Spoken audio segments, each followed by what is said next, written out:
जी हाँ दोस्तों, बता दें खेसारी लाल यादव और पवन सिंह कुछ राज खोलने के बारे में आया। अगर ये राज सुनिएगा तो आप भी चौंक कर हैरान हो जाइएगा और पता चल जाएगा कि कौन इसमें गलत है और कौन सही है।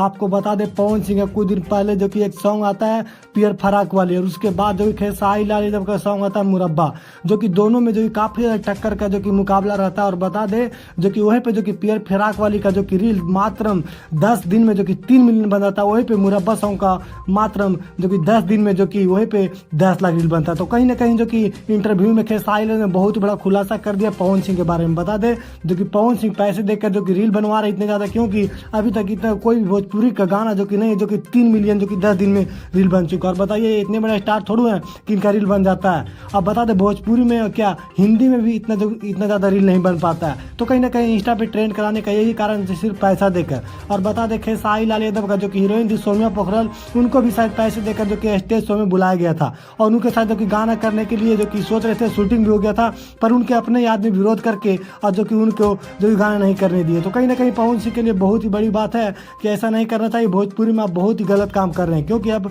अच्छे काम करिए और अपना पैसे देकर जो कि प्रमोशन नहीं करिए। तो चलिए खेसारी लाल ऐसे काम नहीं करते हैं। तो खेसारी लाल के जितने फैन है इस वीडियो ज़्यादा शेयर करें और लाइक करें और चैनल को सब्सक्राइब करें। चलिए फिर मिलते हैं अगले वीडियो में इसी अंदाज के साथ।